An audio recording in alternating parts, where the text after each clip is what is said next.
What do Dungeons and Dragons and Donkey Kong Country have in common? Well, we've got a memorable answer as we're talking about memorable sessions on this memorable episode of the Vanguard Chronicles.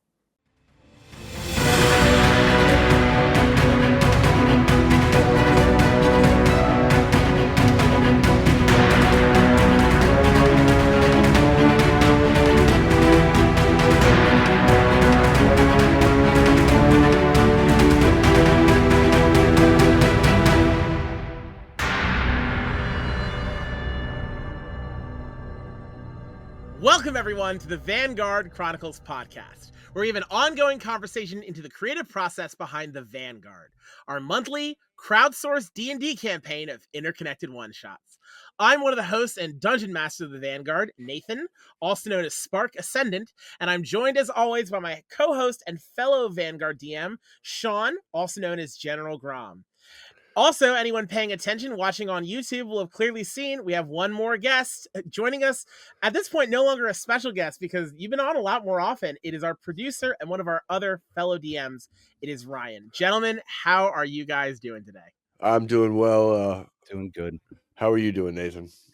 I honestly, it's like the fifth take of us doing that, poke behind the scenes. Yeah. Yep, so I'm doing great. We got the energy, the rust is off, and we are podcasting, baby. It's been a minute. Yeah, it's been a while. I've been on the road a lot, so a hot minute. I've missed some Vanguard events, and now I'm kind of getting back in the swing. And we do have some really good news. I think that we are coming to our second anniversary of the Vanguard, which is pretty exciting.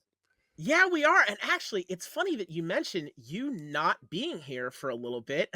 General Grom, hey, Ryan, more like General Gone. You know what I'm saying? Moving along. I'm pretty sure that is also the This fifth time he's time. tried that joke. Yeah. So, it's rough. It's rough even the fifth time He's gone. gotten any better. We don't need to. The suffering is real. We don't need to show that much behind the scenes. And I guarantee you can't prove. Yeah, I guarantee you can't prove through recordings and outtakes how many times that joke has been done, but that's the third time I'll have you know. Anyway, staying on target. Okay. Sean, it is quite fortuitous that you mentioned you've been gone for so long, because actually that brings me to today's episode. Our topic today, we want to continue our discussion from last time, talking about some really cool, really memorable sessions and the kind of designing and planning process behind them. And we thought, what better way to do that than to recap you on last month, a couple weeks ago from when we were recording this, the session we just had, because Ryan and I both ran some crazy stories that took a lot of prep and planning. And then we'll maybe cap things off by teasing a little bit of what we have planned for our 2-year anniversary and already the effort that has gone into planning that. Can't spoil too much because our players do listen to this podcast, but it's a lot to talk about. It should be a lot of fun. Yeah, there's a lot to I want to be recapped on. I'm definitely really excited to hear how your past 2 adventures have played out and how it worked. But we'll get into all that, and kind of you can take what you can from it. But for us, it is a way to hopefully inspire other people to write games and kind of take on some of this mantle that we have and use our experience for it to help them. I mean, that's half of why we do this, and it's not just us having fun and talking to ourselves in cameras. Yeah, exactly. But the other big reason we like doing this as well, as always, we have to talk about our charity endeavor, specifically helping out the wonderful people with the Children's Hospital of Philadelphia. And I understand we have some really cool news. So, gentlemen, why don't you take it away? Yeah, I'll preface. I'll start with we support extralife.org, which is our charity, and we've been doing it for a full year, started in January last year. And we do our 50/50 raffle at the event, and we have our t-shirt sales. When we have that store open, we have Misty Mountain Gaming with the Vanguard code. You can get 10% off everything store-wide, which is fantastic. Golden Alchemy Crafts to get the dice trays. There's a lot of stuff that we do that all contribute to this charity, and then we'll be doing another live stream, another tabletop for Chop number 2 coming in November. So that's something to look forward to. We're really planning ahead a bit more now and going to unveil some really cool stuff coming up in the future. But we also have been invited to go to a luncheon. Ryan knows a little bit more about that at the Children's Hospital. We're going to shoot some footage hopefully and be able to show you guys what the money that we've been raising is actually going to. Ryan, why don't you explain a little bit more about that? Sure. Last year we raised over $16,000 for Children's Hospital of Philadelphia. I say we because hopefully the people out there listening understand that this is not the three of us. It's obviously our community. It's Yeah. the people that we've contacted at work, our friends and family that contributed to the wonderful stream, and because of that, they invited us to a luncheon for some of the people that were able to kind of uh, pull together that type of achievement. And we're going to go and just check out the new Roberts Center. I think it's called the Roberts Center. Don't kill me if it's not. They received one of the largest charitable donations they've ever received, and they have a new facility that's going to be built very soon. And this luncheon is kind of to celebrate the fundraising for the past year, and we're very, very honored that we can represent, not just be the people there, but represent the people that raised all of that money. Yeah, absolutely, and I'm looking forward to it, and we'll definitely show you guys what we can. Hopefully, we'll be able to give you guys a little bit of that behind the scenes. It would be fun. Again, the charity is the whole reason we do this. It is fun, but the idea to raise money and help other people and it's a great cause. I think it's pretty fantastic, and I'm very proud of all of us and our endeavors in it. So please, if there'll be a QR on the screen, you can go ahead and become a part of our team, make a donation directly to the charity, whatever you can. Every little bit helps, and it all kind of goes to making the lives of kids who are dealing with some struggles in their lives and stuff that maybe things that we take for granted in life they don't get, and this helps them kind of feel a sense of normalcy, which I think is helpful in their recovery. Yeah. So please, if you guys can help support in any way, and we'll continue to try and help you guys in return by giving our best DMing advice. Yep. Speaking of which, just to recap some of what we talked about last time, we're going to talk about a couple different stories. In particular, one that Ryan ran called Fuel for the Fire, as well as one I ran called Defining Insanity. But before we do, just want to kind of hit over some of the general advice we gave last time. Specifically, this is an opportunity whenever you're running a one shot of any kind. If you're a new DM coming to this, if you're trying to run your first ever session for a couple friends at home, if you're trying to run again, you're trying to start your own Vanguard satellite thing, maybe talk to us for copyright stuff. Kidding. But hey, if you're trying to do anything like this at all, this is your opportunity to really inhabit the role of not just a dungeon master, but a game designer, which is right. That's where I get excited. That's where I start to, really, I don't know, talk fast, talk excitedly more than I usually do. Yeah, I think there's, we had talked about in the previous episode too, was, you can break rules, you can invent rules. This is hopefully for listening to how we built and how we prepared and how we defined our stories, they'll help you figure out ways to do that for yourself. And I'm excited because I don't know how these played out. This will be kind of a follow up for me to kind of catch up as we go into our big 2-year anniversary, the culmination of this 2-year arc, this campaign one. It's going to we're going to be testing our limits. I think it's going to be kind of fun. We've run multi-table before, and we'll probably do a whole podcast on how a multi-table gets run, because a lot of people don't even get that concept. Multi-table being more than one DM and a whole bunch of players. We're going to try it on a pretty grand scale, I think, this time. But that's part of this, making it yours and figuring out ways to make it enjoyable to not only the DMs but the players. But Sean, Ryan, are you hearing this guy? Like, forgive me, but I'm sorry.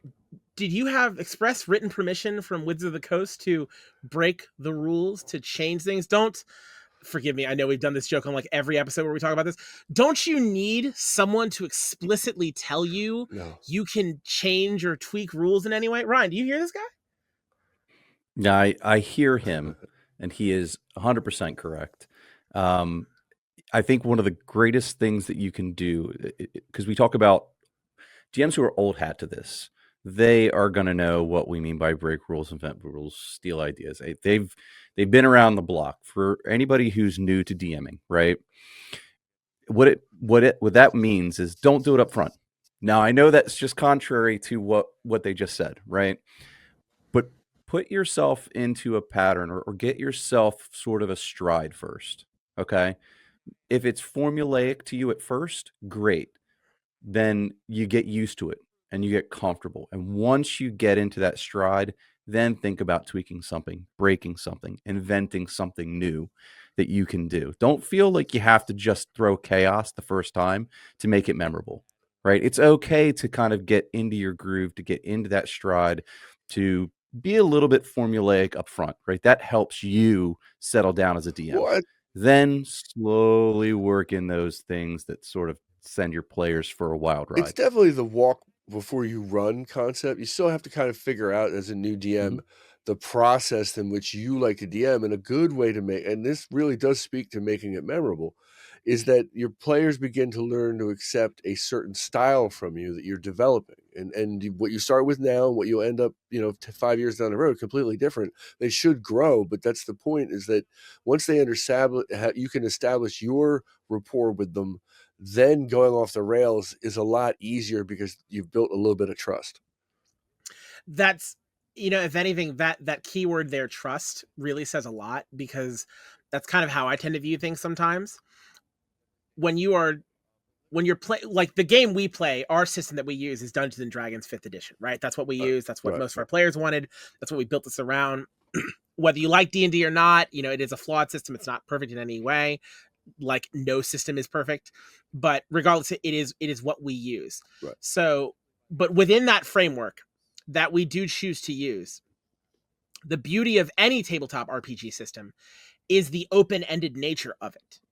And what that means is, even though your players might come to your table, or our players might come to our table and sit down to play 5th edition Dungeons and Dragons, once you establish trust with them as to really we're going to the kind of experience we're going to sit down and do, the expectations as far as what we're going to do is, all of us, DM included, players at this table, the kind of story we're going to tell, and I guess the kind of imaginary framework, because at the end of the day, all these rules are themselves kind of imaginary constructs. You can do anything. You can use other systems. You can put in other rules. You can take stuff from other games. As long as you have some kind of guise to it, some kind of justification, however flimsy that may be, as long as your players trust you and understand what you were trying to evoke and what you were trying to accomplish in doing so, if you have that trust first, truly, you can do anything you want, and the sky becomes the limit. Assuming you don't abuse that trust, also, because that's the other side of things. Yeah, that's that's that kind of fine road you have to walk. And also as you learn and as you get better, following through with your ideas, learning how to plant a concept and a seed early in the story, so that the players feel that there's a payoff later in the story, and that they feel like they paid it off. You know what I mean? It's important that your agency to your players is one of your big concerns. Because it's not just about making it your own, right? You want to make it your players too, right? In the same way, like I just took a moment to highlight that, right? A DM is a player at the table as well, but also that's not to forget then the other 3, 4, 5, or God help you more, who are sitting around that table with you, invested in the kind of story that you're all collectively trying to tell. And, it's not just about what the DM does. Like you come up with all these cool creative ideas to expose it to them so that they can then add to it and build and create something so much more. Yeah, that's the fun part. And now I get to for this episode, I get to actually play a bit of more of the interviewer. So I'm gonna start off, because I want to get into this real easy. We're gonna start with Ryan and Fuel for the Fire, and I'm gonna read this from the notes because I thought this was hilarious. AKA Donkey Kong Country 3, Dixie Kong's Double Trouble. I have no idea what that means. But I mean, I know what it means, but I don't have an idea in the context. So, Brian, this is on you. I heard, from what I understand, you ran long, which is always a challenge for us to try to get out, because the tavern wants to go home. Those people are working all day; they don't want to be there all night. So you ran long. Let's get into it, Ryan. Tell me a little bit about it. I was going to say, I don't know if it's a good idea to start with him, because we might not have time for mine, given how late Ryan's table ran this past month. I'll make sure that we don't have time for that, and then I'll just pay Sean extra to cut you out at the end, and just plaster it with extra life adds. For all the outtakes, it did run late. 4 tries. It might be more entertaining than what Nathan has to say. I'm not I don't sure. know. Boom. God We go back and forth with damn. those things. Let's go, baby. Let's go. We're back. We're back. Yes. This and I'll bring it back to Nathan in this regard. It was a bit more of like waking up from a slumber because you look up from the table that you're having so much fun at, and you realize, oh God, where did everyone go? So for context, we run this at the top of a restaurant. We take up a whole space up there. Thank you, Timothy's of Newark. We really appreciate you. We have a full service there, restaurant service, bar, TVs, music, background. It's an insane venue, and we love it so much. And Timothy's servers do have to go, but it ran long because there was just a lot to get into. For those people who don't know, I'm one of, or at least I try to be one of the lore pillar DMs. So in writing some of the lore, we have to kind of execute these tracks to bridge the phases of our campaign arcs. And we have sort of core pillars that are there, and DMs can kind of opt into them and opt out. But I try and stay in those. And we are setting up, as Sean and Nathan said, a 2-year long culmination. If I It may, is ending arc 1 of our first campaign. if I may, if any of our listeners or anyone on YouTube wants to go back to some of our previous episodes, we talk about this, I think, in episode 3 or 4, where we started talking about, creating the monomaterial, our main antagonistic force, the hunt for an Araxis, like all the big, we call them our narrative threads that we've been having people tug on and kind of follow along. And yeah, you are one of the DM, actually the 3 of us are in particular, but you're also one of our major background information, like you take off writing that stuff. Right. So why is this memorable? Because it was long? It should have been forgotten. Why, Ryan, are you saying that this is memorable?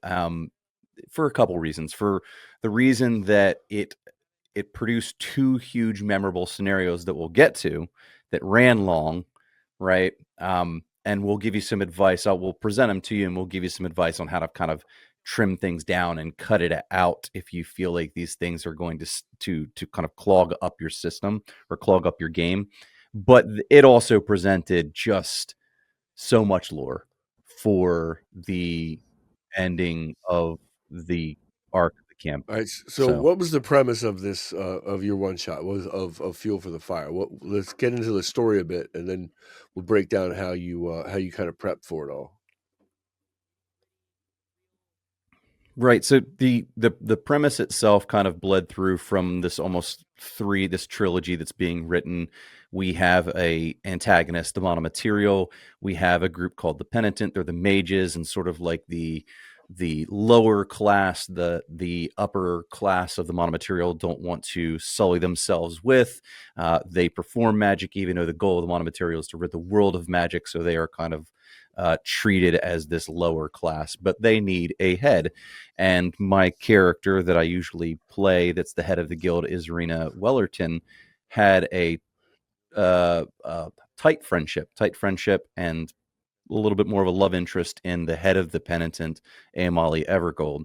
And so she, in the last episode, burned a town down, took off, and the guild sort of tracked her to this place, and we needed to go figure out what she did, what she's doing there, and what is so important in that place that it's leading up to this culmination at our campaign arc 1 finale.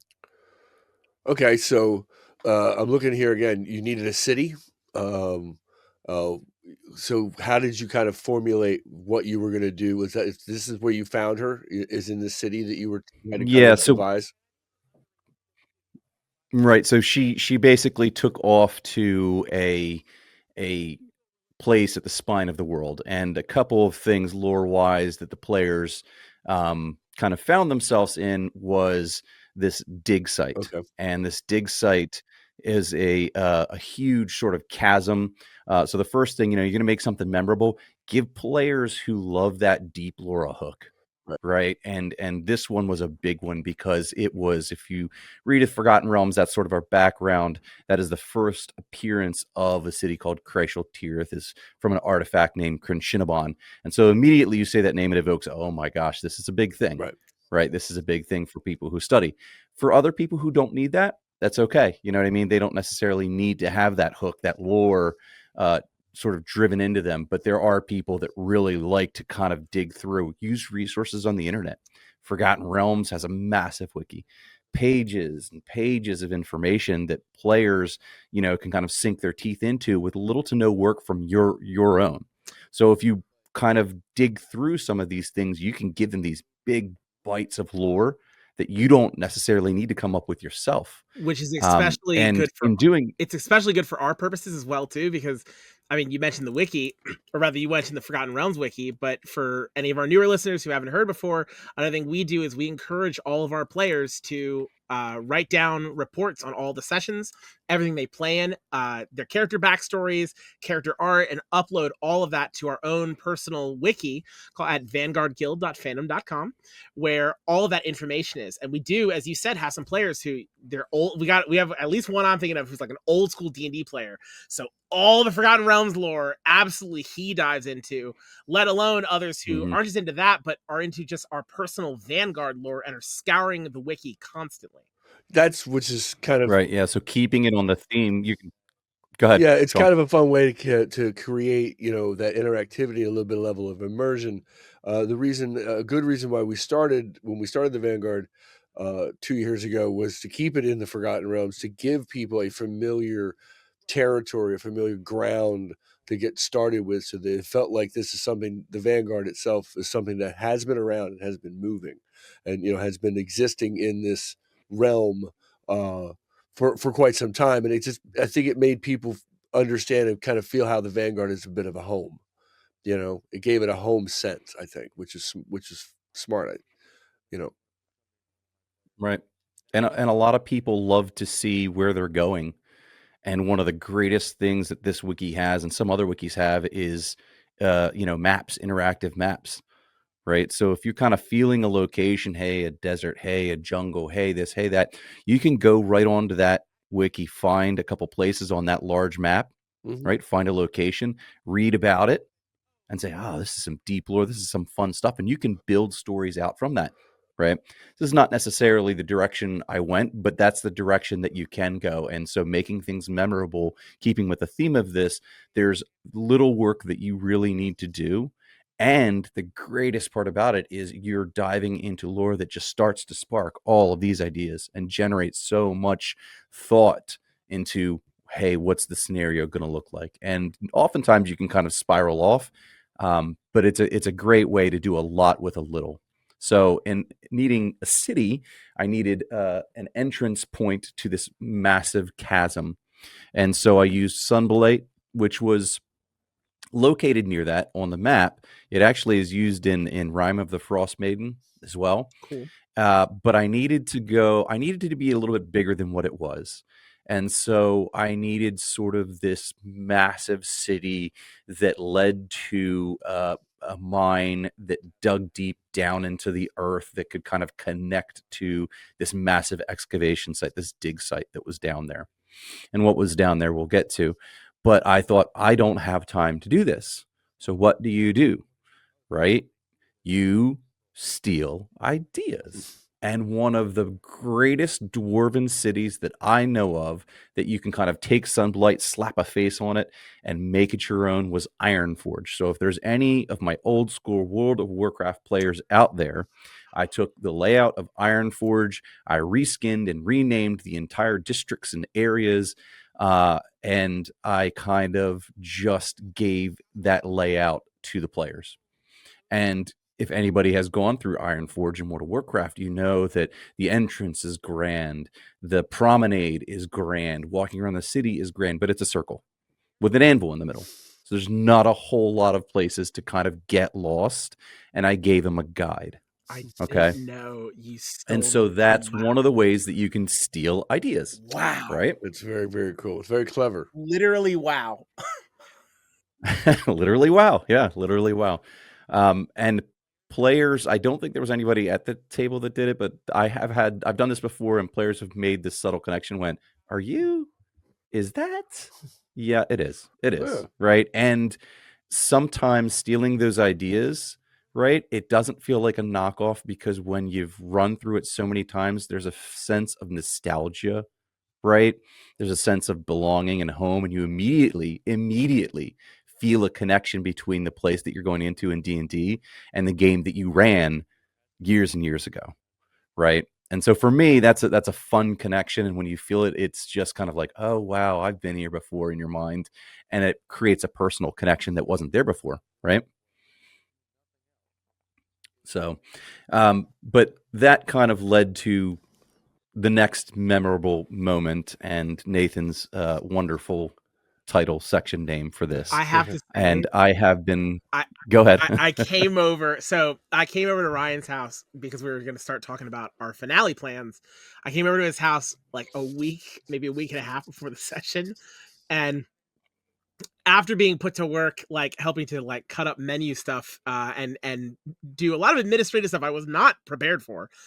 I also saw him cutting out the maps he had planned, and literally like, okay, and this like counting out, okay, they can move this far.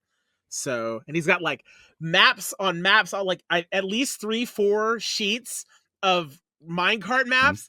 And this is when you first explained to me that, oh yeah, I was thinking I'm gonna have him do like a minecart race. I was like, you're insane! That's so cool. Yeah, that was one of the things that I've been wanting to do for a while. I haven't gotten there.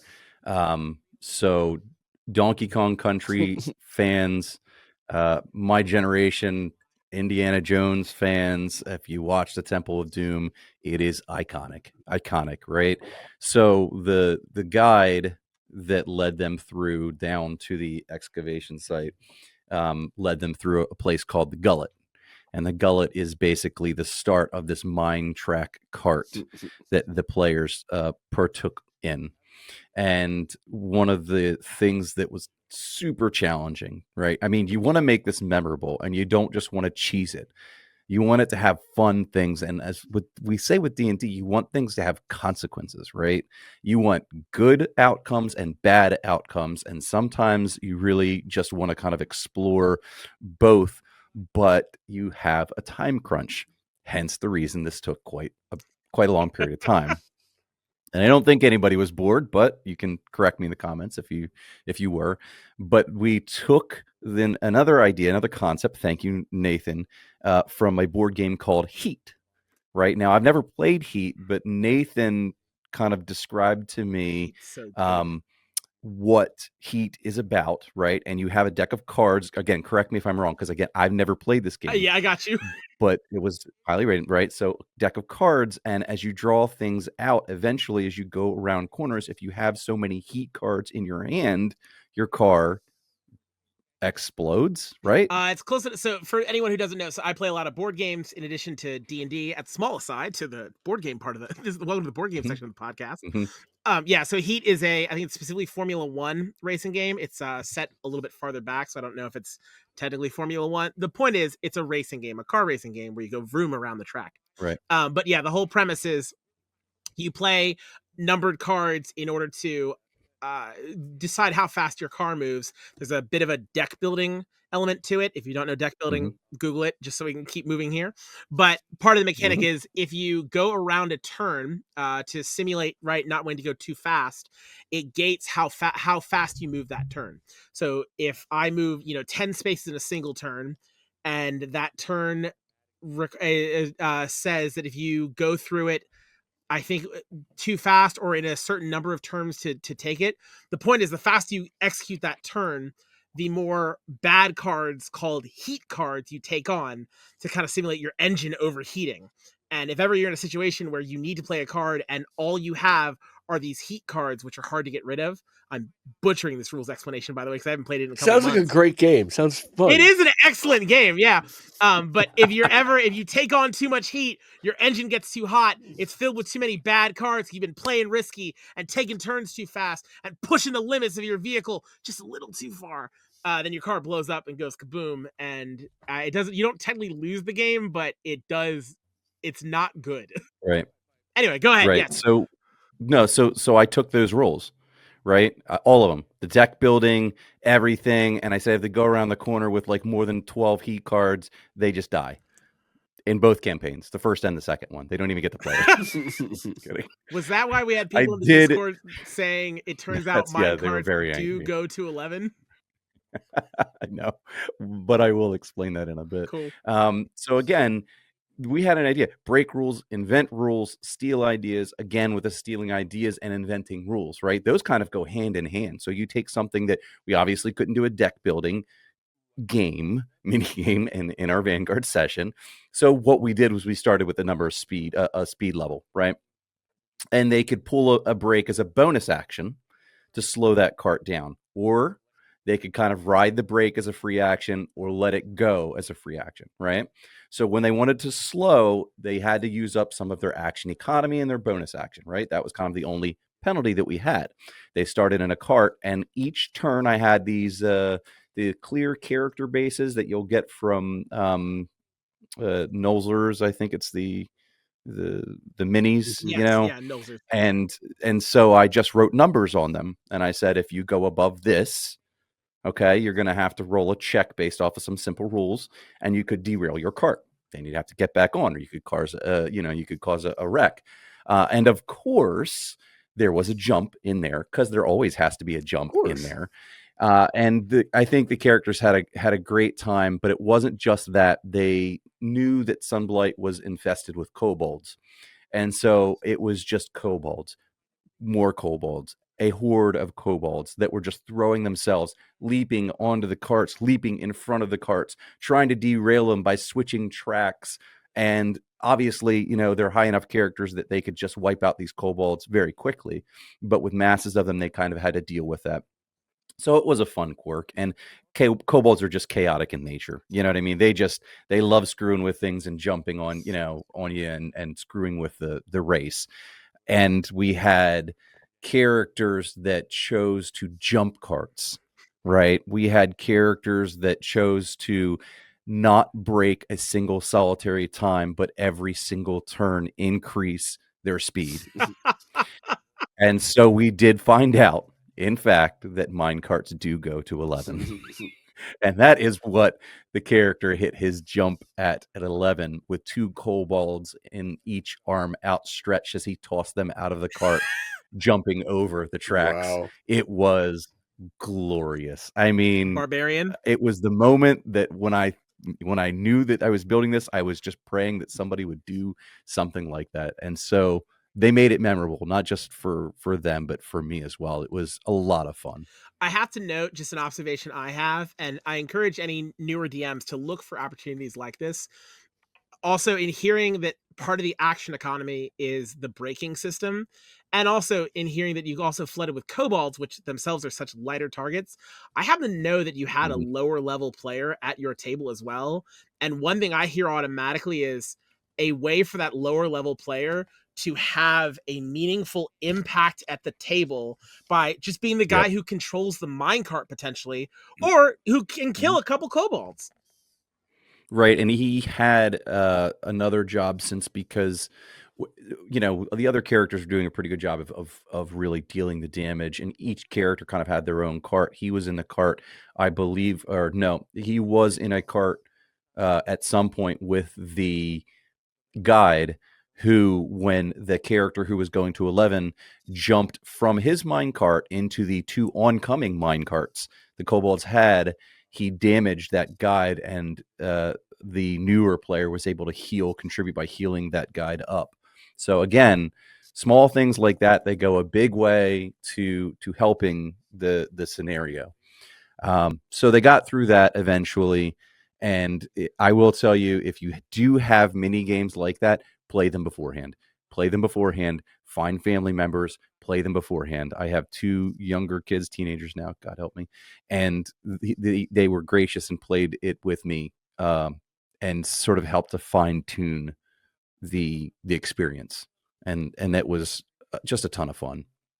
It sounds like it. That's the minecarts is a mechanic. Once you said it, I'm like, I got to figure out how they did this, because that does, again, those small mini shared experiences when you get everybody involved really help kind of make it memorable, because you do that shared experience, which is what the Vanguard is really kind of all about. Right. So they ended up going down, completing the minecart adventure, and then there was a bigger battle. But another way that you can kind of make things memorable is mini games of Clue. And what I mean by that is there was that the guide that I had set on them or given them. The premise of that guide was he was there reporting to the Vanguard because Izarina, the head of the Spy Masters Guild, was going to pay him handsomely to get the job done, take the players down there. However, I pulled the highest intelligence player, because that's who Izarina would speak to, aside, and I said, he is going to betray you. There is no doubt. I know he's a turncoat. I know we're paying him. He will betray you. So do not give him the opportunity. Do what you want. But if it was up to me, I'd kill him on the spot before he can get a chance, whatever that looks like. I didn't know And this. so through that communication, he had to, while Maldus was around, who was the guide, try and communicate to the others. Now, it didn't quite happen that he was able to communicate that throughout the adventure. Mm-hmm. So when they got down, Maldus began to betray the group, as I said, and they looked in shock as one of the players began to reach out and shock and grasp their guide, trying to kill him before he got a chance. And they took him down to 1 hit point, and he got a bellow off, and that kind of kicked things off a little bit. So another small memorable moment. So you can pull people aside. You can kind of play that game of Clue. I know who did it. I know this person did it. I know they're going to betray you. You need to tell the group that's on you and how to do it. I'm freaking Give out. players that agency, right? I'm freaking out because I knew the other big things that happened at your table. I don't know how I didn't know you had a traitor at the table. We did. Oh my God. And the greatest part is if they tried to interrogate him, because always have a recourse for this. If they tried to interrogate him, they'd know that the monomaterial promised to rid the infestation of kobolds and return Sunblight to his family and him, if he betrayed them, if he was the turncoat there. Right. So they had an opportunity to sway him as well. And they didn't know about that. They didn't take the opportunity to look at it. But again, that's, they don't always get that. But have something available if you're going to throw a turncoat on there. They may try and change their mind. And there were very persuasive players in the game table that I played. But they ended up getting to an area, and without going into the greatest of depth with this, they saw 2 titans kind of locked in time. I took some minis and I kind of painted them sort of a brown dirt color to sort of mimic this petrified creatures that were fighting each other, right? And they were down there, and they found out that the monomaterial were basically harvesting a mineral that helps them manipulate time, which is going to be very important for our last game here. Allegedly. Supposedly. Possibly. We're not totally sure, but it's totally true. Depends if it gets there, in time. Oof. Right. And so they had a portal that may or may not be important, and that portal, kind of was using this chronographite. And one of the things that you can try and do is, again, you have players that are large or high level and low level at our tables, making things memorable. How do you, at not level 20, at below level 20, have a battle with 2, with a titan? So you pit 2 of them together, right? Right. And then the scene becomes epic, because as this sort of portal exploded while they were down there, the 2 titans that were locked in time suddenly became unlocked, unpetrified, buried in this sort of earth that are there, and they began to battle again. So they were kind of caught in the middle of 2 titans locked in combat. So it was definitely one of those moments where I said, I really want this to be epic, but I also don't want it to be CR 20 billion. Right. And kill everyone. Right. So go ahead, Nathan. I was gonna say, just a question I have automatically, because that's a very simple trick to use sometimes, but there's a balancing act to it as well, which is how do you make it then not feel like a cutscene? right? Where it's Mhm. we're fighting, I don't know, Rick the door technician, and Mhm. meanwhile, there's while Ryan's describing the biggest battle of all time that's happening in the background, while it's Rick the door technician. Like, how do you find that balance to make it feel epic? That's a reference that some people will It's get. Don't worry about it. No, it's true that, you don't want them to feel like the simpletons in this area. So one of the things that you do is you make it more personal, have them affect the outcome of this Titan battle. And through mechanics, through leading them, through trying to, you know, push them or cajole them in a certain way, one of them is good, one of them is bad. So you kind of want to, show them, hey, if you align yourself maybe with one of the two, depending on whatever you choose, you can have a big effect on the outcome here of the end result. Either both of them die and you don't learn anything, or maybe you help one of them and you can get the favor of a Titan. So that is kind of one of the outcomes, right? The things that you can provide, and you have low level characters there. And I was originally going to use both of them spoke telepathically, just with their stat blocks. I didn't even have to change that, but one of them, you kind of had to talk to both of them telepathically and figure out that they can speak to you in order to figure out which one's going on. And the level 3 character decided to just touch the portal, and it's a time portal, so that could have gone a myriad of different ways. So what I chose to do instead was really reward that player for their braveness. I mean, that is a bold Right. move, What's this Cotton. do? So, right. So there obviously has to be some reward to it. Mhm. And so I basically gave him the knowledge. I sent him back in time and I said, you see these two Titans fighting. One of them is protecting its city, protecting people, a population, a populace, and one of them is trying to just slaughter people indiscriminately. So I gave them basically their alignments, and then I said, oh, by the way, you take this much psychic damage and you die.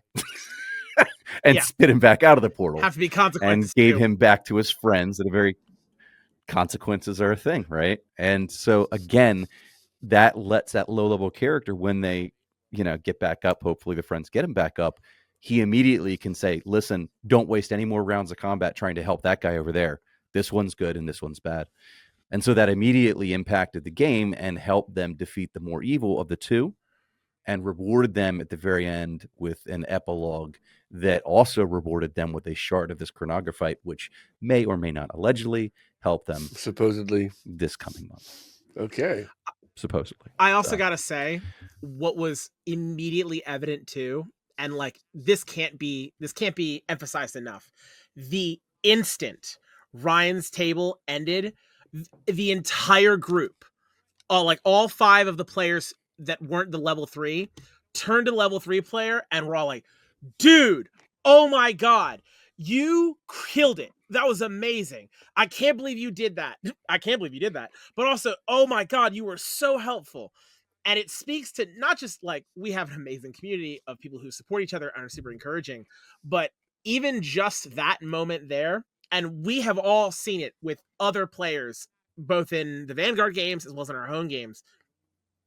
You not only gave the character an opportunity to be a hero and to like have the heroic moment, you gave the player an opportunity to, with the other people at the table, have the heroic moment and be the cool guy who did the cool thing. And like that effect was so genuine and immediate. Like I had to highlight that. it's great, but this is also a lesson, or at least hopefully something that you guys can take as a DM from this. If you want your players to do something, reward them for it. Right. I think, Sean, you've said this a billion times, right? Right. So they know in the future, hey, maybe if I make this bold move, maybe if I do this crazy wild thing, maybe I'll get something cool in return. Now that can have its downside, but if you don't want your players to go, I attack it, I run, all Right. right, I loot the body, loot, right? If you want them to try things outside of the box, when they try things outside of the box, really reward them for it. Right. Maybe talk to the NPC and don't kill it on sight. Ryan. Yeah, exactly. Yeah, I mean, there are definitely lessons to be learned in that in how you ran that. Not only finding a mini game that may have taken longer than expected, but it is definitely memorable to your players. I was kudos for you, man. It was that sounds like it was a really fun adventure. So to put a bow on it, and we'll get into Nathan's. What would you say was the consequence, or what is, without giving away too much? I know because we have teasers coming out for the next adventure. How did it set up this next part for you, and what for the next adventure that you and I believe Nathan are going to run a multi-table. So how did yours end up to set up what's going to happen next? Right. So the penitent foreman Aomali that I spoke about made away with the chronograph fight. That was always going to be the case. Now, they definitely tried to take her down all the way up through this massive excavation site, and they definitely ended up free falling more than 500 feet down to their death. But they definitely were saved by Emmy, who was a sorceress in Big B's hand twice. Wow. With these clutch spells. And so Aomali made away with, they found out what the stuff is. They actually got a shard of it for figuring out who the good guy was and helping him defeat the bad guy. And they know that she is going to be moving on to this place and understand possibly the impacts of that mineral and the portal that they saw. So they can begin to start piecing together really important plot points if they were paying attention all the way back into Deep Part 1 and into Deep Part 2. Nice. And possibly some of the other multi-table adventures that were out there. If they go to vanguardguild.fandom.com, they can read all about them. Dude, that sounds awesome. That was really cool. That I hope it sounds like your players had a great time, and it definitely had an impact to the story. So now we're going to pivot here. We're going to go to Nathan. You get to defining insanity, and you got to play around. I mean, you've been playing with this false Hydra for a while, which I think is really, really cool. So kind of get into yours a bit. Tell me the premise. How, what were you doing for this one? Yeah, so Why don't you mock up what even is a false Hydra? Right. But of Nathan, guys, I feel like we did this before. I feel like we've type in your notes. Right. One of us will say it. People can't see. People can't see if you're Everything. listening. But Ryan started laughing because he caught exactly what I was doing there. Yeah, I feel like we're repeating the same thing over and over again, expecting a different result. So yeah, defining insanity. The title is a reference specifically to that. If anyone has seen the marketing promo for Far Cry 3 back in the day, an amazing monologue. So this is a story arc, a side quest basically that has been in the works since December. Okay. So on our last episode of the podcast, please go back and listen to that. You'll hear me talk about a session I ran called A Hydra Ahead, where in order to prepare for the finale, I knew the finale was coming up. And one of the big things that we have been talking about in our session planning is what I propose as the Hydra model of designing an antagonist for our Vanguard style of game. The basic idea was, since we have multiple DMs who are all running different sessions every single month, all of them having to write something different, having one singular antagonist becomes a bit of a problem, because if he dies at my table, whoops, now he's not an antagonist for everybody else. So I came up with the Hydra model to insinuate, like, hey, why don't we have different organizations, all part of the same body? Each of those can have a different head. So thus, right, I can have a head of my organization, Ryan can have a head of his with like the penitent leader, Sean can have a head of his. It's kind of just a different way of viewing the thread model we've been doing. And so in December, on the subject of Hydras, for the Christmas sessions, I like to do something unique and different and really fun. So I ran a game with a false Hydra. And anyone who doesn't know, a false Hydra is kind of like, my closest comparison would be the Silence in Doctor Who. It is this horrible, awful, like lump of meat that grows a head and starts to sing. And when it sings, it lures someone to it, at which point it consumes them. After it's consumed enough people, it grows another head, and it gets larger and larger and larger until, as the lore goes, eventually they get so large they cannot move, and they have killed everything in the radius, so they just die. They effectively eat themselves to death. They're terrible things. The Doctor Who reference is because that song modifies memory. So you might one day, notice that the woman next door, there's like kids' toys out front. And like, if you go in her house, like there's a man's clothes and everything there. And you ask her like, miss, don't you have a family? And she'll be like, no, all this stuff was here. Like when I moved in.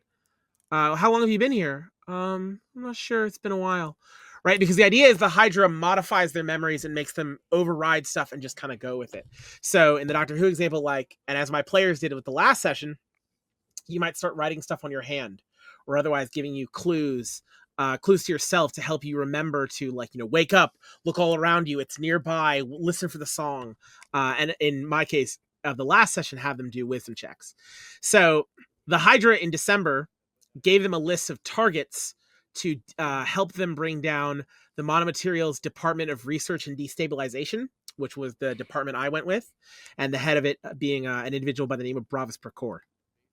So to prep for the finale, effectively what I set up was a Mega Man boss hunt, where I said, just to also throw another old Nintendo game on the list here, including Donkey Kong, where I told the players, Warms my heart. Yep, where I gave them a list of targets: a golem of silver and steel, a bear yet dead but real, which is a reference to another antagonist they'd fought before. It was a dragon of silver and steel. There was a dragon, a golem, a bear, and a Tarrasque. Man-made is the tail. And what I said to the players was, I'd already had all my models kind of picked out.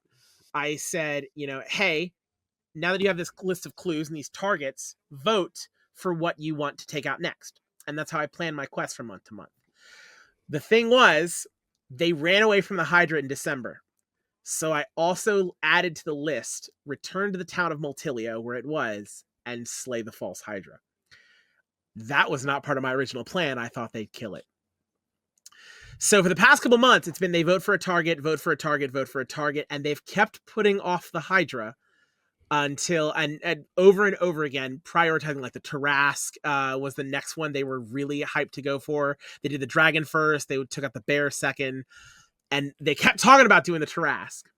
The thing they weren't aware of until we clued them the month before was, with the finale coming up, they were not going to have time to get every single target. So whatever they didn't kill was going to still be around, potentially there to help out Bravis Procor in my portion of the finale. And I really thought they were going to wait and do the Hydra after the finale based on what we were doing. I had all my stuff planned out. They've been talking a big game about going for the Tarrasque the man-made Tarrasque.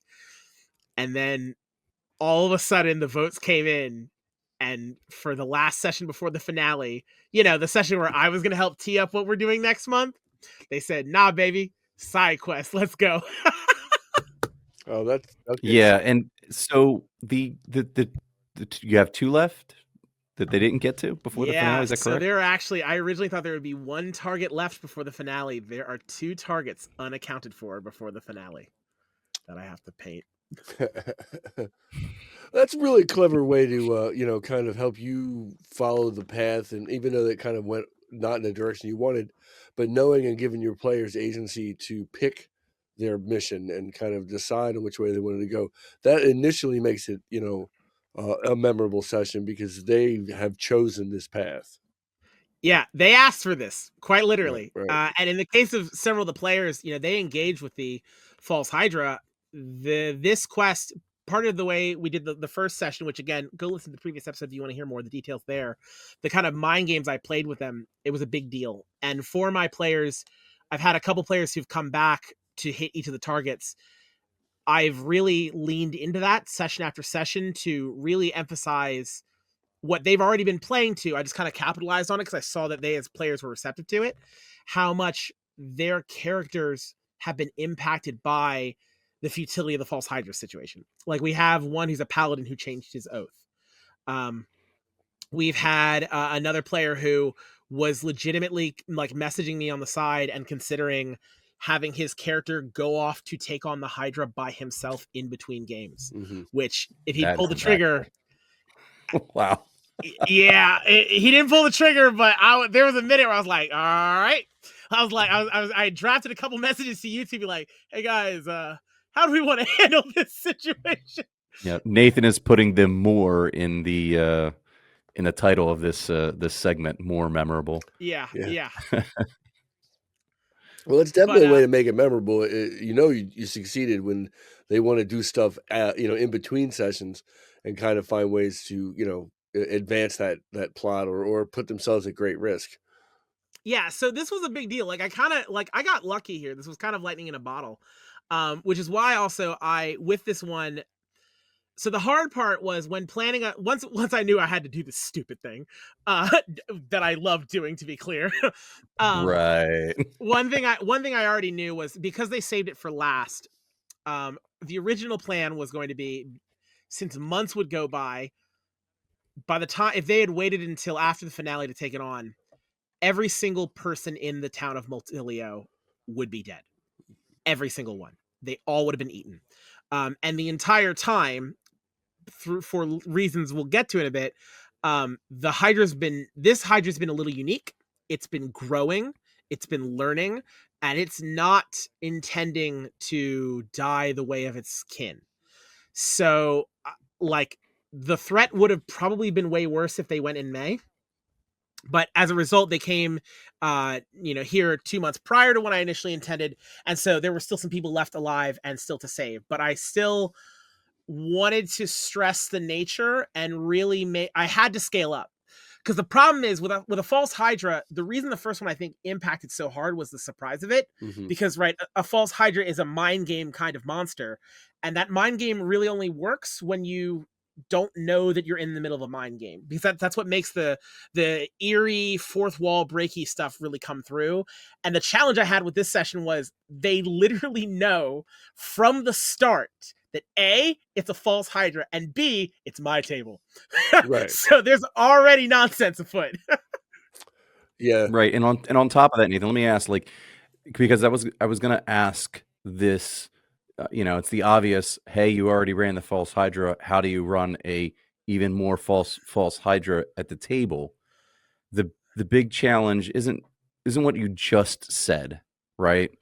It is making it impactful for people. Sure, you can make twists and turns and change things up and say, yes, well, by the way, he was in the gym getting swole too, right? But people are expecting, they have a level of expectation here, right? That the fuckery is going to be at a much higher level. So the expectation is also something that you have to battle, right? To make it memorable. Right. Yeah, so the way I approached that was I said, okay, so like I need to find ways to make it. I simultaneously, because they prepped for the session too. One of the things they did specifically was one of our players is an artificer who asked me on the side, like, hey, can I come up with earplugs? Because it's a song, right? The Hydra is singing a song. That's its hypnotizing effect. So if I give earplugs, that should help us resist the effects, right? So I had to, first off, I already had a reason that the Hydra's going to be less affected. So I needed, part of the reason I also needed to grow in new ways and new lore ways that I talked with you about was because I needed to find ways to combat this without, so we're clear, because again, this is the fine line to walk, doing the thing that I could do with the DM, which is say, oh, your earmuffs don't work. Screw you, I'm the DM. I want it to go this way, right? Right. I really didn't want to rob players of that agency. So I had to find new ways to surprise them, turn things on its head. And I think the way I did it was, I don't know, maybe the shotgun as many different twists, surprises, or changes to it, fundamentally. One of the first ones I did was I said, okay, how does the Hydra's abilities work? And I came up with the idea. My mom's a musician. I used to play music in high school. Music, Sean, what is sound? Right. It's sound is basically air moving across distance, and it builds tension and its vibrations, and specifically vibrations is what I went with. Yeah. So the first thing I did out the gate was the last session I had them start and they didn't know that they had started, right? By describing them in the tavern, really already under the effect of the illusion. With this one, I had a very clear, okay, before you go, what are your plans? What are you prepping? And then I started them outside the town of Multilio. But what I specifically started them as is I described it as almost like them being in the plane of limbo. Chunks of terrain floating everywhere, debris expanded out. It is like Multilio, but in some kind of weird, different dimensional space-time. You can see stars, black void everywhere. Like, I wanted to try and communicate that, okay, even with these earplugs, these are stopping you from being mind controlled. But the impacts of the Hydra go beyond just ear protection. That it is everything. Now it's becoming full illusory effects. That, again, the earplugs are the reason you're able to see it and able to perceive it is not real. So, and as a result, also, I wasn't trying mind control stuff, minus the part where one player did try to save a person by taking their earplugs off and giving them to another person. Yeah, that happened at my table. That was fun. Oh no. One paladin. Oh no. And actually a paladin who was the most we had a paladin who we had a couple players who had been at the first False Hydra session. One of them was the paladin who took his plugs off, who lost his oath. So dedicated to saving lives, he went to sacrifice himself and rolled a wisdom save, at which point the other paladin at the table who had not dealt with the False Hydra, when it wasn't clear if it worked, came over, was like, dude, no, and like put the plugs on, like, you can't save everyone if you sacrifice yourself. You can't do this again. And luckily the paladin rolled high enough. I was so ready to I was improvising. I'm like, okay, how do I make this impact later? How do I ruin this session later? Because he took this off for a second, but he rolled high enough I didn't have to. But that got dicey for 2 seconds. Maybe clarify too, how many people returned to your table that ran that game the first time? I think we had 4. So 4 of 6. Interesting. And I had, I think at least 4, and there were 2 others that were at the table, but I also communicated at the very beginning too, because I knew I was about to do some mind trippy stuff, and because also I knew the combat encounter I planned. I said I was a little nervous going in, because I did a lot of prep for the encounter, the combat encounter we were going to have. I said outright, I was like, hey guys, I just want to let you know, I know Nathan says it's going to be dangerous every time, but like, really, I am a little nervous that this will be a session that some of you may not enjoy, because I'm not pulling punches tonight. Like, more than ever, I rarely pull punches, but more than ever, like, I anticipate this potentially being a deadly encounter. This is going to be dangerous, and also I'm going to be pulling some tricksies here and there. So I want you all to know clearly. And I had 2 players who had been in the first False Hydra session who appreciated it, said, you know what? We're not looking for something that's intense tonight. We're going to go elsewhere. And I was like, cool. Thank you very much. In fact, one of them was the earplug player. And they gave the rules to everyone else and like, hey, thank you for the heads up. And they went and actually, like, we're major heroes at another table. But that's a whole different story too. That is a credit to, I think, to us, to a certain degree, on how we kind of operate, is that we aren't just us against them. We really want them to be a part of this. So communicating that and letting them know they have the freedom, like, that, you know what, this is not going to be for me, and I'm going to go play at a different table. That just makes your table better and the other table they went to better, because they're playing the games they wanted to. And the only way that happens is by communicating. Precisely. So, so we kind of set the stage for how weird this was. They encountered numerous players, civilians in the city as well, did what they could to save them. I kind of allowed them to kind of naturally do what they wanted to as far as how they would role play out the scenario, because it allowed me, by giving them a bit of leash to kind of roam and try and do what they want, investigate different areas. It gave me opportunities to see what they wanted to do, so that I could see how the Hydra would react. And after trying to save a couple people specifically, I kind of needed to spur them on to the big combat. So I had a civilian under the mind control of the Hydra approach them, doing any image you Google the False Hydra will see, like, it's kind of like these this black ink dripping from the eyes. So I had all of the civilians also under that impact. And one basically came out and gave this big grin. To which one of the players, like, badass too, walked out and said, "Hello, Hydra," and like challenged it. So I use that as a way to kind of spur them on and get them to the encounter, which is where I wanted to really present how much this Hydra has grown in power and impact. Because now it's not just a song, now it's this full illusion. The entire town's is impacted by this. You guys can tell this is an illusion, but you still are seeing the illusion every single step of the way. Until then, finally, the actual fight encounter, which that's where most of my monthly prep went into. Yes, you had a note here on the painting, and I can testify there was a lot of painting in multiple spectrums of light, right? Yeah, so what I wanted to do was so the idea I came up with, and I also got a note too. I was so nervous as well about this feeling like a rug pull and like something the players would not like. So Ryan and I had multiple conversations, just like, "Hey, Ryan, I'm thinking about running this. Like, I'm thinking about trying this. Like, what do you think? Do you think this is fair? Do you think am I getting too precious as a DM with this like cool story we've been telling?" So the thing I communicated, and I said, I basically presented within this realm, this domain, because they understand that it's not 100% representative reality. The Hydra appeared before them, and I had a brand new model for it. I forget what I think it's called, a Forgotten Hydra model off of Flesh of Gods. Thank God, Flesh of Gods.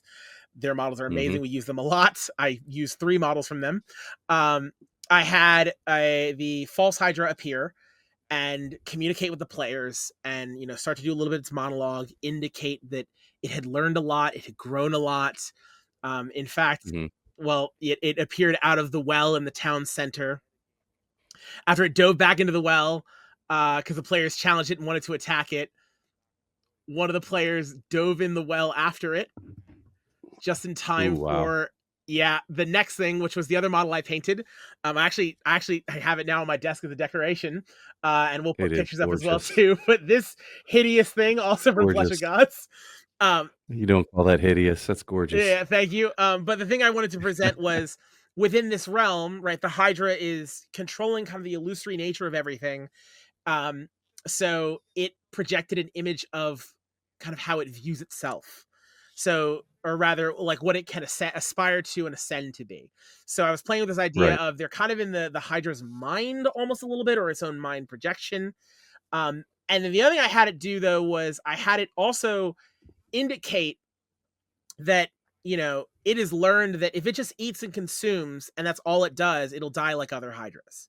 So it wants to consume more, and if it grows and if it learns and if it takes on some of the teachings of its grandmother, which is a clue for some of our players, might have to do with the hag that sent them to initially meet the Hydra, then it can grow even farther, spread its head even farther, and consume so much more. Its song can reach more ears. At which point, then I had one more model, also from Flesh of Gods, a Void Dragon appear, which was the real big threat. So the final battle was against the Hydra in this kind of ultra form and the Void Dragon that it had called. Wow. And all this culminated in the players bringing down the Hydra itself, the illusion crumbling. Among this, it also like called in civilians, which it like called to it with the song, at which point it scooped them up and consumed them to heal itself. Some of the civilians went running to it from their current location, which was on top of a building. So they ran off the building. Yeah. Oh yeah. Yeah. They did, let's just say they didn't want to make things memorable. Put innocents in danger. Yeah, I have them do things that are just unnatural, right? And that turns people's stomachs, not in the weirdest, worst possible way, but there's a sense of uncomfortability with situations like that, even though we're inundated these days, that really kind of get people to go, oh my God, no. And they step back and they go, okay, this is a situation I have to deal with as well. And I have models for all the villagers too, because we have a box of villagers that we used for a thing a while ago that I can't remember if we've talked about on this podcast or not. But they, let's just say some of them didn't make it to the false Hydra, right? So the players tried to save them. And then this all culminated until finally, I will say it was probably the most deadly encounter I've ever run. I did have 3 players go unconscious at one point. One in like the final moment of the fight, going unconscious too. that Void Dragon was going to work. But the players rightfully identified that it was the song coming from the Hydra, partially clued by the fact that also rule I took from 4th edition, or a modification I did from something in 4th edition.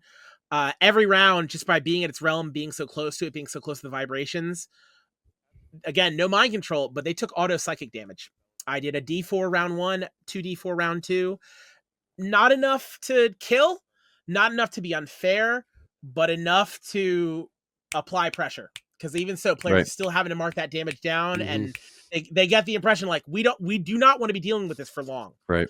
And also to clue them in to kill the Hydra, not the dragon. They killed the Hydra, the illusion broke, the world crumbled, and they woke up in the original lair of the Hydra. Found themselves floating in the water. I will also note they noticed that there were crumpled bodies, almost like from people who had jumped off a fall ledge and landed. Because I wanted to very clearly indicate that I didn't want it to just seem like it was all a dream or it was all an illusion. I wanted to kind of communicate in ways I could that, like, hey, you accomplished. Like you did something for real, but not before. Also, at the end of it, the Hydra did kind of rise up out of its empowered form, and its heads kind of split and it spread out amongst the stars. Because then as they found the original body of it, not to the illusory form, not the idealized form, not its world. They were in the real world again, at the feet of this bloated Hydra. Where they then our paladin Gallaghered the shit out of it numerous times. Gallaghered the shit out of it. Multiple heads, double, triple, quadruple tap. Yeah, he was all in. Yep. And then brought it down. So my goal was to try and leave it a bit ambiguous, like very clearly show that, I mean, you killed the body of the Hydra, like you killed it, like this false Hydra is dead. But how real was what happened? And does that mean that in some form it escaped, it got away?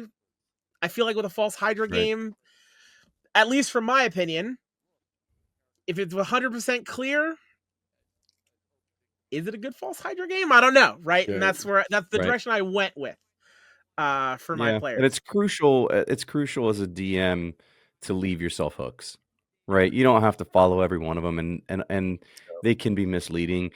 But leave yourself hooks, because if you're going to make a memorable game, you got to have options to build off. If you're going to build this amazing, crazy world and have these awesome events and awesome scenarios and awesome adventures, you want to leave these little hooks for later, because then when you utilize them, right, it makes the next session even that much more memorable, right? And you're building upon all the effort and work you put into those games beforehand. Yeah. And I will openly acknowledge. So I asked for some feedback. One of our players is one of our backup TMs, and I asked him as well. I was like, what do you think of the session? And he informed me. He's super cool with the feedback too. He was like really cool. The combat was awesome. All the paintings were amazing. So one of the dragon, I used UV reactive paint on it too, so it glowed under the UV lights. But actually, he was one of my players who he said I don't know how much I enjoyed the ending. Specifically because for him, he had really built up the narrative, and it was a big thing for his character to kill that false Hydra. So the ambiguity, he as a player didn't enjoy as much, which I think some of the players did enjoy it. I know he didn't, or at least didn't seem to as much. And I still take that as either way, it left it as a memorable encounter. But even so, like, that's feedback I'll still take. Because, hey, everyone, there's not always a clear answer as to what the right or best way to do it is. And, I tried to communicate as clear as I could that, like, you did a real thing, it had real impact, but he possibly didn't receive it, or it wasn't enough. I can't fully say, but, I take that in. I'll remember that for what I do. It's the thing I remember about that player specifically and the kind of stories that he likes, so I can maybe tailor there. But, it's all part of the DMing experience. But at the very least, at the table, everyone seemed to be still having a blast, and it was an epic moment and super memorable. So now, how does this? Now, the ambiguity, I think, is what I really enjoy that. I can see how players could not all players are going to like that, but I always like a story that kind of ends where it leaves the players again wanting a little bit more decision making that can kind of take you in a couple different directions. It allows you to make the next session a little bit. You can tailor it depending on how the session prior to it kind of played out. That was that sounds like it was really a lot of fun, and your players really enjoyed it. So, what is in the ambiguity? Where does this set up your story? What is, without giving too much away? Because I know how does this set up the finale? Yeah, not at all. That's the point. It just didn't. when I say this was a side quest, yeah, my original intent was they were talking up such a big game about how they were going to go for the Tarask man-made as the tail. I say that phrasing because it was part of the riddle they got. Nope. They last minute, we indicated them in our Discord. We gave them a big clue of hey, time is running short. You guys aren't going to get to do everything. This is the last vote before the finale.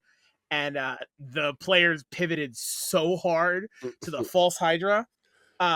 Which I leaned into because it was guild wide. Oh my God, I didn't even mention, Ryan, I had you film something before the session even started too, that I don't know if we'll post it up.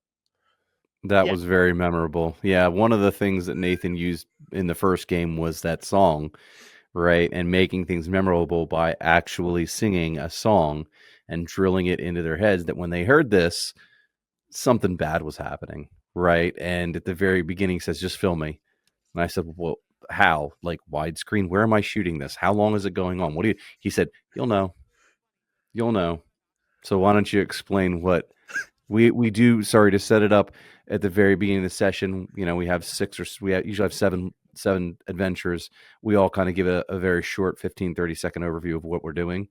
And so Nathan went last and opened with what, Nathan? Or closed with what? Sorry. This is the other piece too. Again, it goes to show if you want to make yourself memorable, Sean, you do it with props. I do it with, I don't know, mind fuckery. So in our Discord, stagecraft, sure, and mind fuckery. Stagecraft. So so actually even before then in our Discord and on our Facebook page as well, which we encourage people to join, we post previews of all the sessions that are coming up. So that way players can kind of we're gonna go and deal with that. Oh, I wonder, maybe I should sit at that table. And for the description of my upcoming session, I just wrote return to Multilio, slay the false Hydra. Return to Multilio, slay the false Hydra. Return to Multilio, slay the false Hydra. Return to Multilio, slay the false Hydra, just over and over again in the loop in the description. Because the players knew that that's what they were going to do. They all voted for it. Right. It's been being talked about for months.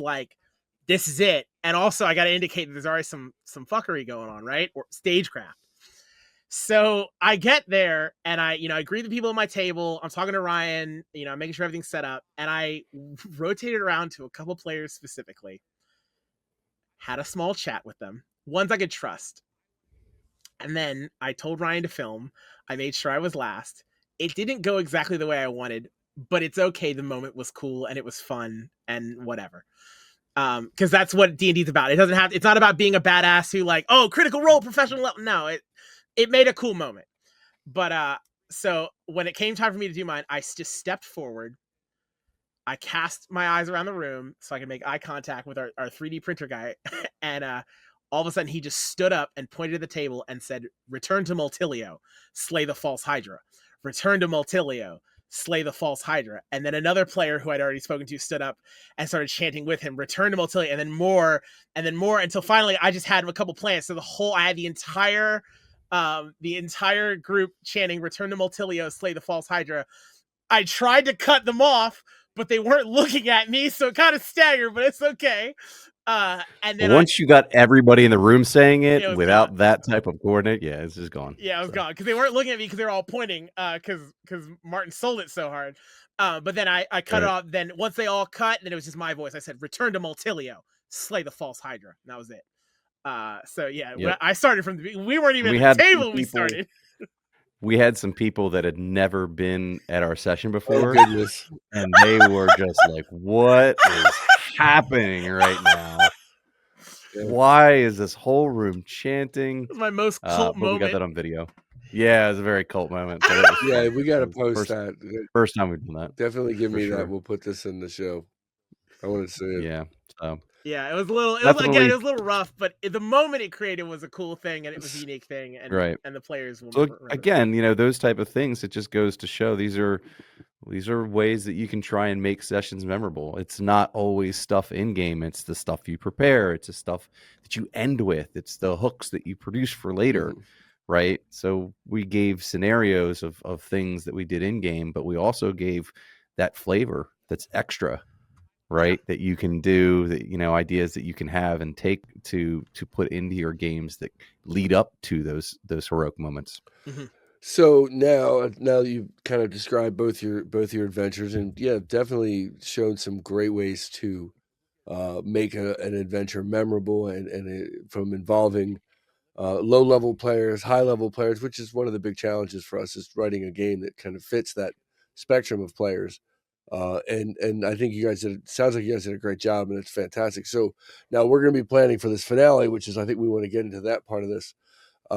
It's going to be interesting because it's going to be the first time we're going to have multiple tables. Multiple tables, yeah. But actually, Sean, I think at this point, that's such a great tease. I think it's a good spot for us to leave it there. Okay.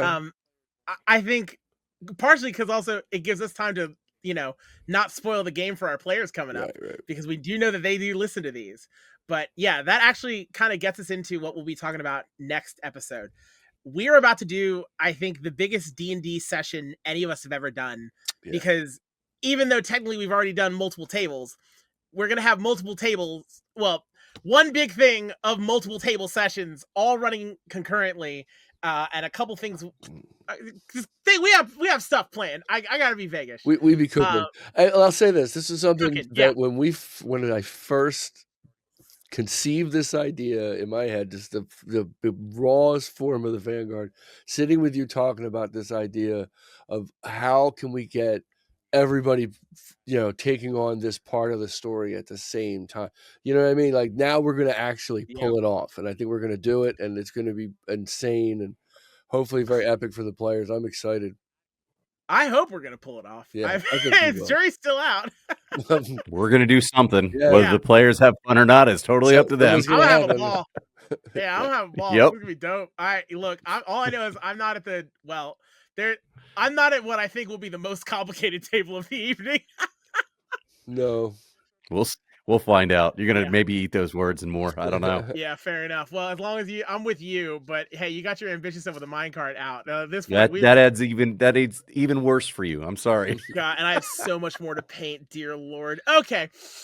Well, anyway, everyone, thank you so much for listening to this episode of the Vanguard Chronicles podcast. For our question of the episode, we actually are going to do the same one we did last time. After this finale stuff is done, after we get through that, we have already gotten at least a couple votes, both through our Discord and the YouTube, on what plane you want us to write a one-shot for. But we are returning to that question specifically. We are planning to do an episode where we're going to write memorable one-shots, or at least cool ideas for a one-shot, each of us, and then we're going to present them to you guys on an episode here. But before we do that, we need to know where you want it to be. And in the spirit of making it really something unique, something crazy, embracing the weird of D&D, we want to do it on one of the different planes, something other than the Forgotten Realms. Right. I'm not doing a cave of goblins. Actually, with the votes we've gotten in so far, a cave of goblins in one of those locations would actually be kind of cool. Yeah. Table that. The point is, we're not doing the Forgotten Realms, just basic material planes. So please comment on the YouTube channel. If you're on Spotify, please hop over to YouTube. Do the comments there. It all helps us out. And tell us what plane in the D&D cosmology you want a one-shot written by each of the Vanguard Chronicles podcast DMs. I almost said the Vanguard DMs. Where do you want a one-shot written by each of us to be told about, so that for you to run in your next game, to steal blatantly, or just to hear a cool story about? That's the question we have for this one. Yep, that'll be fun. I'm looking forward to get some more ideas, because I'm looking forward to writing something off of a different plane. That'd be fun. Yeah, I feel we're decent in one shots, because we're the one shot guys. Oh, that was beautiful. All right, work it in there. Yeah, right. That was good timing. But anyway, all right, We're cool. not in fact just the one shot guys. Yeah, not just the one shot guys. Change the podcast name. Anyway, But we are kind of the one shot guys. Yeah, but seriously, thank you all for listening. Thank you all for watching. Again, please like, please comment, subscribe, share with anyone you know. We love doing this, and we hope you love hearing it too. So thank you everyone for listening. Return to Multilio. Slay the false Hydra. Return to Multilio. Slay the false Hydra. Return to Multilio. Slay the false Hydra. Return to Multilio. Slay the false Hydra. Return to Multilio. Slay the false Hydra.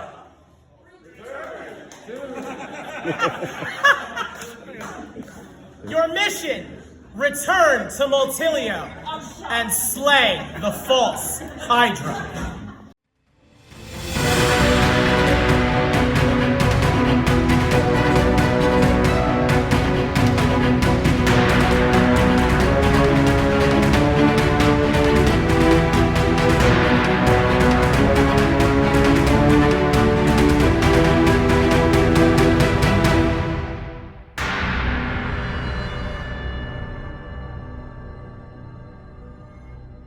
Thank you everyone on YouTube for watching yet another episode of the Vanguard Chronicles podcast. We hope you had as much fun as we did recording it.